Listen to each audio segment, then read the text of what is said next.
বন্ধুরা, আপনি কোনো কাজ করার ফাঁকে ভাবলেন 10 মিনিট একটু ফেসবুক বা ইনস্টাগ্রাম চালিয়ে নিই, এবং এই 10 মিনিট ফেসবুক বা ইনস্টাগ্রাম চালাতে গিয়ে 10 মিনিটটি কখন 2 ঘন্টা হয়ে যাবে আপনি ধরতে পারবেন না। আপনি কি কখনো ভেবেছেন সোশ্যাল মিডিয়া প্ল্যাটফর্মগুলি যেমন ফেসবুক, ইনস্টাগ্রাম, টিকটক এগুলি কিভাবে এত আসক্তি তৈরি করে, যার ফলে আমরা চাইলেও সহজে এই আসক্তি থেকে বার হতে পারি না এবং আর নতুন নতুন ভিডিও দেখার আশায় স্ক্রিন স্ক্রল করতে থাকি। এই সোশ্যাল মিডিয়া আসক্তির পেছনে মূল কারণ হলো সোশ্যাল মিডিয়া প্ল্যাটফর্মগুলির অ্যালগোরিদমের ডিজাইন। অ্যালগোরিদমগুলি এমনভাবে ডিজাইন করা থাকে যার ফলে আমাদের ব্রেন সহজে আকৃষ্ট হয়ে পড়ে। আজ এই ভিডিওতে সোশ্যাল মিডিয়া প্ল্যাটফর্মগুলির অ্যালগোরিদম কিভাবে কাজ করে এবং অতিরিক্ত সোশ্যাল মিডিয়া ব্যবহারের ফলে কি কি ক্ষতি হয় তাই এই ভিডিওতে বলবো। সোশ্যাল মিডিয়ার অ্যালগোরিদম সম্পর্কে জানতে হলে আগে জানতে হবে আমাদের ব্রেন কিভাবে কাজ করে, কারণ অ্যালগোরিদমগুলি এমনভাবে ডিজাইন করা হয়েছে যাতে মানুষ সারাক্ষণ সোশ্যাল মিডিয়াতে অ্যাডিক্টেড হয়ে থাকে এবং বেশি সময় সোশ্যাল মিডিয়াতে ব্যয় করে। আর এই অ্যাডিকশন হওয়ার পেছনে দায়ী হলো ডোপামিন। ডোপামিন হলো একটা নিউরোট্রান্সমিটার বা হরমোন, অর্থাৎ মস্তিষ্ক থেকে নির্গত হওয়া একটি রাসায়নিক পদার্থ। এটির সংকেত হলো এটি।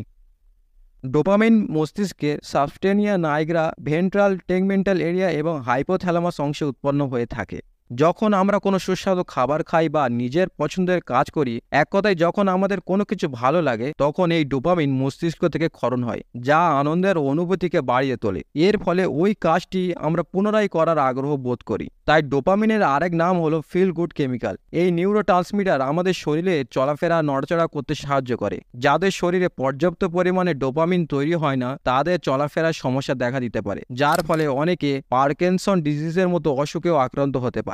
এই হরমোন আমাদের মনকে সতেজ রাখে এবং শরীরকে চাঙ্গা রাখে। এর ফলে আমরা কাজের আগ্রহ বোধ করি এবং আমাদের কর্ম উদ্দীপনা বৃদ্ধি পায়। ডোপামিন হরমোনের অনেক ভালো দিক রয়েছে, একই সাথে আমাদের জন্য খারাপ প্রভাবও বয়ে আনতে পারে। এই হরমোন ভালো ও খারাপের মধ্যে পার্থক্য করতে পারে না। এটি বোঝার আগে আমাদের বুঝতে হবে রিওয়ার্ড সিস্টেম কি। আমাদের মস্তিষ্কের মধ্যে একটি মজার খেলা ঘটে, যেটাকে আমরা রিওয়ার্ড সিস্টেম বলি। এটা আসলে আমাদের শরীরের এমন একটি প্রক্রিয়া যেটা আমাদের টিকে থাকতে সাহায্য করে। যখন আমরা কোনো দরকারি কাজ করি, যেমন খাবার খুঁজে খাওয়া বা কোনো কাজ শেষ করা, তখন মস্তিষ্ক আমাদের একটা পুরস্কার দেয়। এই পুরস্কারটা হলো আনন্দের অনুভূতি। মানে ওই খাবারটি খেতে বা কাজগুলি করতে আমাদের ভালো লাগে। ধরুন আপনি ক্ষুধার্ত, তখন আপনার মস্তিষ্ক বলবে খাবার খুঁজে বার করো। আপনি যখন খাবারটি খাবেন তখন আপনার মস্তিষ্ক ডোপামিন ক্ষরণ করবে, আর এতে আপনার ভালো লাগা কাজ করবে। এই ভালো লাগাটাই হলো আপনার জন্য পুরস্কার।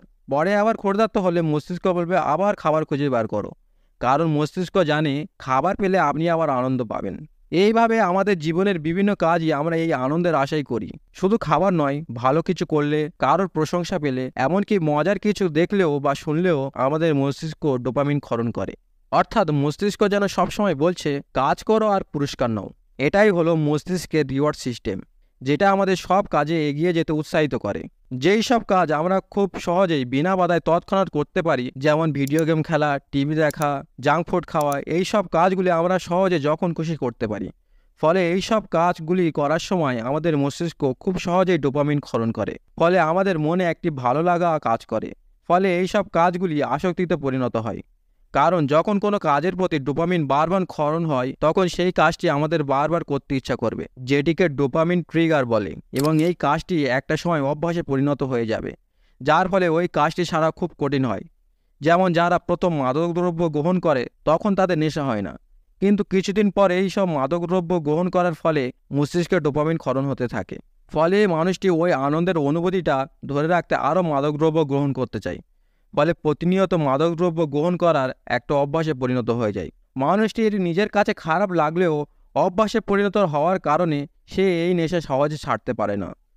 অপরদিকে যেই সব কাজগুলি আমাদের পছন্দ হয় না, যেমন পড়াশোনা করা, অফিসে কিংবা কাজে যাওয়া এবং শাকসবজি খাওয়া ইত্যাদি, এই সব কাজগুলি করতে আমাদের ভালো লাগে না, কারণ এই সব কাজে একটা লম্বা সময় পর ফল পাওয়া যায়। ফলে আমাদের মস্তিষ্কের রিওয়ার্ড সিস্টেম এখানে ধীর গতিতে কাজ করে, যার ফলে এইসব কাজ করার সময় মস্তিষ্কটিকে ডোপামিন ক্ষরণ হয় না। ফলে কাজগুলি করতে আমাদের বোরিং লাগে। অর্থাৎ যেসব কাজে যত তাড়াতাড়ি রিওয়ার্ড সিস্টেম পাওয়া যাবে, সেই সব কাজে ডোপামিন বেশি ক্ষরণ হবে। যখন আমরা সোশ্যাল মিডিয়া ব্যবহার করি, তখন এই রিওয়ার্ড সিস্টেম খুব সহজে ও দ্রুত অন হয়ে যায়। ধরুন আপনি ফেসবুকে একটা ছবি পোস্ট করেছেন এবং যখন আপনার বন্ধুদের মধ্যে কেউ লাইক বা কমেন্ট করে, তখন আপনি ফেসবুকে গিয়ে সঙ্গে সঙ্গে চেক করতে থাকেন যে কে লাইক দিল বা কমেন্ট করলো। এখানে লাইক আর কমেন্টগুলি আপনার মস্তিষ্কের জন্য রিওয়ার্ড হিসাবে কাজ করছে। আপনার ভালো লাগবে এবং ভাববেন বা আমার পোস্টে কেউ লাইক করেছে বা কমেন্ট করেছে, এবং যার ফলে আপনার মস্তিষ্ক ডোপামিন ক্ষরণ করবে এবং আপনি আনন্দ অনুভব করবেন। এবং এই আনন্দটি পাওয়ার জন্য আপনি আরও ছবি পোস্ট করবেন এবং আরও লাইক বা কমেন্টের আশায় বারবার ফোন চেক করতে থাকবেন। এটিকে সোশ্যাল ভ্যালিডেশন বলে, মানে অন্যের কাছে থেকে প্রশংসা পাওয়ার আকাঙ্ক্ষা।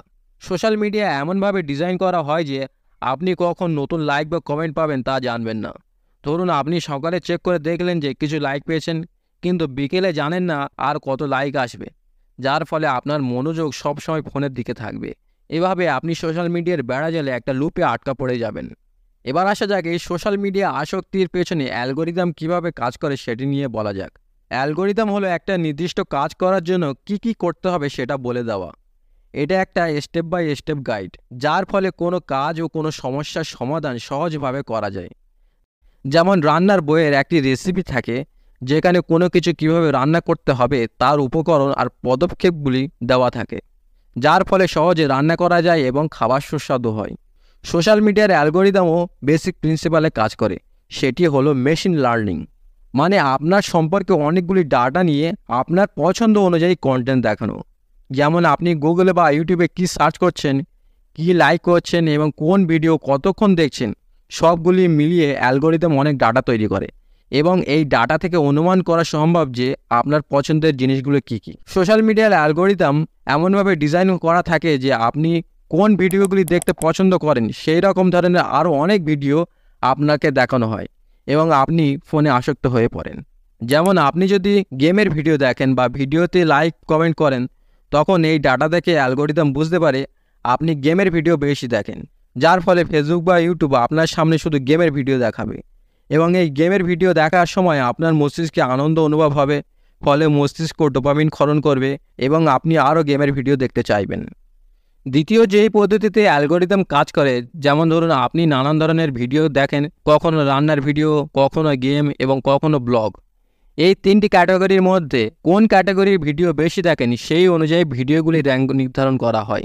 যেই ক্যাটাগরির ভিডিও র্যাঙ্ক বেশি হবে সেই ধরনের ভিডিও আপনার সামনে দেখানো হবে। যেমন আপনার ক্ষেত্রে যদি রান্নার ভিডিও প্রথম র্যাঙ্কে আসে, তার মানে আপনি রান্নার ভিডিও বেশি দেখেন, তখন অ্যালগোরিদম শুধু আপনাকে রান্নার ভিডিও দেখাবে। ইনফাইনাইট স্ক্রলিং এমন একটি ফিচার যেখানে আপনি যতই স্ক্রল করেন নতুন নতুন কন্টেন্ট আসতে থাকে। আগে এই ফিচারটি ছিল না, আগে নির্দিষ্ট কিছু কন্টেন্ট আসার পরে শেষ হয়ে যেত, তখন মানুষ বুঝতে পারতো যে আর কন্টেন্ট নেই, ফলে ফোনটি রেখে দিত। কিন্তু এখন এই ইনফাইনাইট স্ক্রলিং ফিচারের জন্য আপনি কখনোই শেষ পর্যন্ত পৌঁছাতে পারবেন না। ধরুন আপনি ফেসবুক ব্যবহার করছেন এবং একটার পর একটা পোস্ট দেখতে থাকলেন।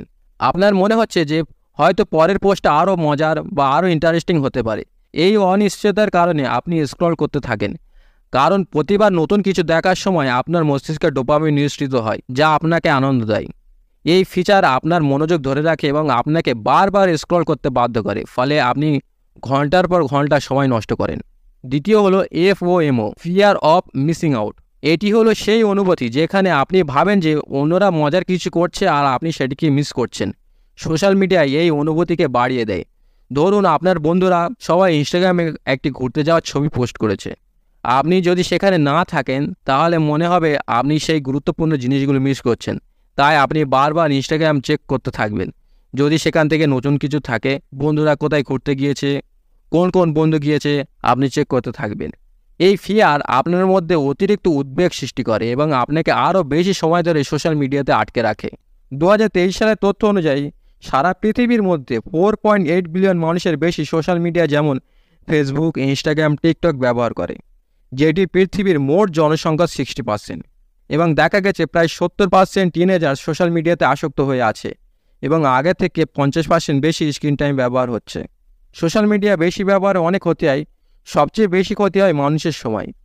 কেউ যদি প্রতিদিন 6 ঘন্টা মোবাইল ব্যবহার করে, যদিও 6 ঘন্টা অনেক কম বললাম, কেউ 10 ঘন্টা এবং 12 ঘন্টাও মোবাইল ব্যবহার করে, ফলে মানুষটির একদিনে প্রায় অর্ধেক সময় মোবাইলের পেছনে নষ্ট হয়ে গেল।